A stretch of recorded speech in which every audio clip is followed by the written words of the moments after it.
Salut, je suis allé voir le nouveau film d'aventure fantastique très attendu, Shang-Chi and the Legend of the Ten Rings, en français La Légende des 10 Anneaux, 25e film des studios Marvel. J'étais à l'avant-première, il y avait aussi l'humoriste Pierre-Luc Racine qui était dans la salle et un peu plus tard dans la vidéo, il va vous partager ses commentaires.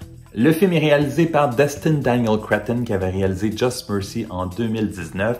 Ça met en vedette le Canadien Simu Liu qu'on peut voir dans la télésérie Kim's Convenience depuis 2016. Il y a aussi Awkwafina qu'on a entendu récemment dans le film d'animation Raya and the Last Dragon et Michelle Yeoh qu'on peut voir présentement dans le film sur Netflix Gunpowder Milkshake. Shang-Chi doit faire face à son passé qu'il croyait avoir laissé derrière lui lorsqu'il est entraîné vers la mystérieuse organisation des 10 Anneaux. I thought I could change my name, start a new life, but I could never escape his shadow.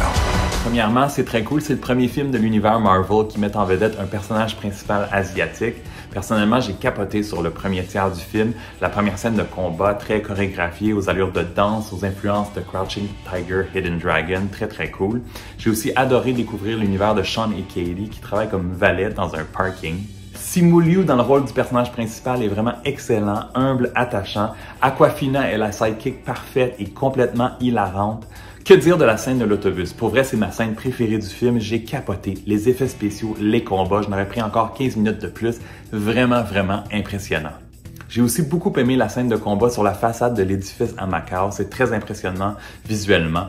Il y a aussi les combats underground qui font très Mortal Kombat. Les arts martiaux sont très présents et le scénario tourne beaucoup autour de l'histoire de familles dysfonctionnelles suite à un événement tragique. Vers le milieu du film, on tombe de plus en plus dans un univers flyé très fantastique à la Narnia aux histoires sans fin avec des dragons puis des bébites pas de face. Moi, ça me parlait un peu moins. Puis sans surprise avec une durée de 2h15 et je trouvais ça un peu long, surtout la dernière demi-heure. Comme dans la plupart des films Marvel, on a droit à plusieurs caméos de personnages de l'univers, ça c'est vraiment le fun. Et il y a aussi 2 scènes cachées importantes au milieu et à la fin du générique.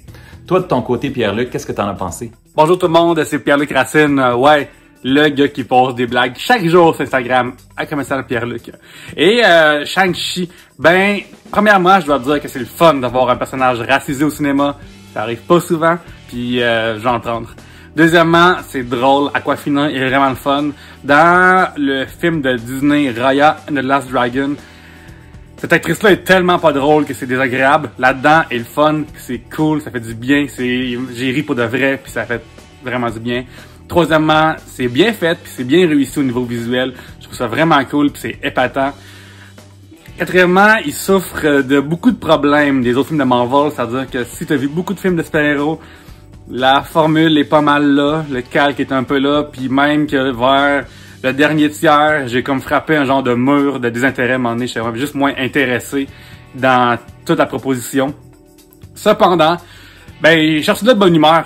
Une fois plus, tu sais, Marvel savent ce qu'ils font, puis tu sors de bonne humeur, puis c'est ça le but d'un film de Marvel. T'es pas en train de voir 12 Years a Slave ou Precious, là. Fait que, si tu veux un bon divertissement, je pense que c'est un bel ajout au MCU, définitivement. Les fans de films de super-héros vont être servis cet automne avec Eternals le 5 novembre prochain et Spider-Man No Way Home le 17 décembre. À la fin de la vidéo, je vous laisse un lien vers toutes mes critiques des films de super-héros des dernières années. Personnellement, j'ai préféré Black Widow à Shang-Chi, un peu plus classique dans son approche, mais c'est quand même le fun d'avoir une offre différente des studios Marvel. C'est tout de même un grand divertissement qui vaut la peine d'être vu au cinéma et je lui donne 3 étoiles et demie sur 5. Si t'as aimé la vidéo, donne un thumbs up ou un like et dans les commentaires, dis-moi si t'as l'intention d'aller voir le film et si tu l'as vu, qu'est-ce que tu en as pensé?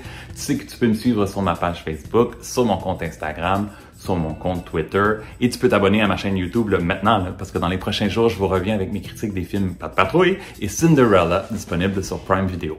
Ciao!